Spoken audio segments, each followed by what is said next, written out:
Sa video na ito, ibabahagi ko ang aking naging karanasan sa pag-request ng pagbabago ng impormasyon sa aking SSS record. May dalawang paraan para mag-update ng inyong personal information sa SSS. Una, online gamit ang My SSS portal. At pangalawa, on-site sa pinakamalapit na SSS branch. Para maiwasan ang mahabang pila sa branch, ipapakita ko rin kung paano mag-set ng online appointment para mas mabilis kayong ma-assist ng SSS sa oras ng inyong pipiliin. Malaking tulong ito lalo na kung limitado lamang ang oras ninyo dahil sa trabaho o pag-aaral. Magbabahagi rin ako ng ilang tips para mas maging mabilis at mas maginhawa ang pagpunta ninyo sa SSS branch. Unahin muna natin ang pag-update ng impormasyon gamit ang My SSS portal. Pumunta sa sss.gov.ph. I-click ang More icon, pagkatapos ay piliin ang Login to My SSS. Ilagay ang inyong user ID at password. Pagkatapos ay i-click ang Sign In. I-click ang Get PIN upang makatanggap ng OTP sa pamamagitan ng SMS. Kapag natanggap na ang OTP, ilagay ang verification code. Pagkatapos ay i-click ang Login. Basahin ang Privacy Consent and Declaration. Pagkatapos ay i-click ang Agree. Pagkatapos ito, dadalhin kayo sa dashboard. I-click ang Member Information. Pagkatapos ay piliin ang Member Details. Dito makikita ang inyong personal information at iba pang detalye ng inyong SSS record kabilang ang inyong contribution transactions. Upang mag-request ng pagbabago ng impormasyon, i-click ang Update Information. Lalabas ang Update Contact Information pop-up window. Dito maaari ninyong i-update online ang inyong mailing address, foreign address, telephone number, mobile number at email address. Lagyan lamang ng check ang mga impormasyon na nais ninyong baguhin. Sa aking halimbawa, i-update ko ang aking mailing address. Kung may field na hindi naman naaangkop sa inyong sitwasyon, maaari ninyo itong iwan ng walang laman. Dahil wala na akong ibang babaguhin, iiwan ko na lamang ang iba at i-click ang Next. Sa susunod na page, makikita ninyo ang buod ng mga impormasyong nais ninyong baguhin.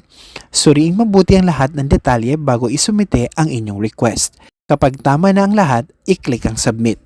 Pagkatapos pindutin ang Submit, makikita ninyo ang transaction number at ang date and time ng inyong request. Ngunit hindi pa dito nagtatapos ang proseso. May isa pang mahalagang hakbang na kailangan ninyong gawin upang makumpirma ang inyong request. Tingnan ang inyong registered email address at mobile number para sa notification mula sa SSS. Makakatanggap kayo ng link na kailangan ninyong i-click upang kumpirmahin ang inyong request para sa pag-update ng contact information. Mahalagang makumpirma ninyo ito sa loob ng 3 working days. Kapag lumampas dito, mag-e-expire ang link at kakailanganin ninyong ulitin ang buong proseso. Pagkalipas ng 2 calendar days mula sa pagkumpirma ng inyong request, makakatanggap kayo ng email mula sa SSS na nagsasaad na naiproseso na ang inyong request. Kasama rin sa email ang PDF copy ng inyong updated contact information. Sa aking email, nakatanggap ako ng mensahe mula sa SSS na may subject na SSS Member Online Update. I-click ang link sa email upang kumpirmahin ang inyong request. Pagkatapos nito, magbubukas ang panibagong page. Basahin muli ang Privacy Consent and Declaration. Pagkatapos ay i-click ang Confirm. Kapag successful ang confirmation, lalabas ang mensaheng nagsasaad na matagumpay nang nakumpirma ang inyong request. Kinabukasan, muli akong nag-login sa aking My SSS portal. Pag-check ko, lumabas ang mensaheng mayroon pa akong pending transaction at hindi muna maaaring mag-update ng contact information. Ibig sabihin, kailangan ko munang hintayin matapos ang nauna kong request bago ako makapagsumite ng panibagong request. Kaya kung marami kayong kailangang baguhin sa inyong contact information, mas mainam na isama na ang lahat sa iisang request kaysa pa isa-isa. Napansin ko rin na kulang ang impormasyon sa aking SSS profile, partikular ang aking home address. Ngunit, isa ito sa mga impormasyong hindi maaaring i-update online. Bukod dito, hindi rin maaaring i-update online ang SSS number, member name, date of birth, date of coverage, at employee type. Para sa mga ito, kailangan talagang bumisita sa pinakamalapit na SSS branch. Para mas mabilis at mas produktibo ang aking pagpunta sa branch, nag-set muna ako ng online appointment sa website. Malaking tulong ito lalo na kung limitado lang ang oras ninyo dahil sa trabaho o pag-aaral. Narito kung paano mag-set ng appointment. Habang naka-login sa My SSS Member Portal, i-click ang calendar icon na makikita sa kanang bahagi ng screen. Maaari rin kayong pumunta sa Services menu at piliin ang Set Appointment. Sa lalabas na pop-up window, piliin ang inyong purpose. Sa aking halimbawa, pinili ko ang Change Member Data Request. Pagkatapos, piliin ang inyong region, branch, appointment date at appointment time. Kung mayroon kayong concern na nais ilagay, maaari rin ninyo itong ilagay sa nakalaang field. Pagkatapos, i-click ang Next. Suriing mabuti ang lahat ng impormasyong inyong inilagay. Kapag tama na ang lahat, i-click ang Set Appointment. Sa aking karanasan, may lumabas na error message pagkatapos kong i-click ang button. Ngunit, nang pindutin ko ang Done, napansin kong successful pa rin pala ang aking appointment. Sa susunod na screen, makikita ninyo ang detalye ng inyong appointment.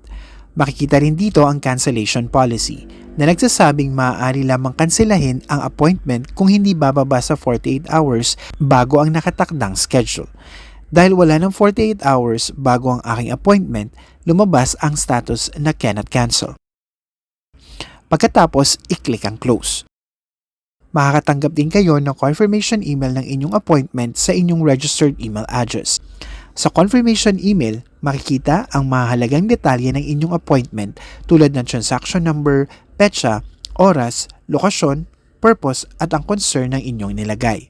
Ayon din sa email, kailangan ninyong dumating sa SSS branch nang hindi bababa sa 15 minutes bago ang inyong appointment. Dalhin ang inyong transaction number at alinman sa mga sumusunod para sa verification, SSS or UMID card, PhilSys ID o dalawang valid IDs kung saan hindi bababa sa isa ay may larawan. Siguraduhin ding dala ninyo ang lahat ng kinakailangang supporting documents para sa inyong request. May kasama ring link sa email na magdadala sa inyo sa listahan ng mga tinatanggap na valid IDs ng SSS. Mas makakatipid din kayo sa oras kung ihahanda na ninyo ang lahat ng kinakailangang dokumento bago ang araw ng inyong appointment. Sa aking kaso, dinownload ko na online ang Member Data Change Request Form. Ipinaprint ko ito at pinunan bago pumunta sa branch para hindi na ako hihingi pa ng form at magsusulat doon na makakadagdag pa sa oras ng aking pagproseso. Sa araw ng aking appointment, nagpunta ako sa SSS branch at ipinaalam sa information officer na mayroon akong online appointment.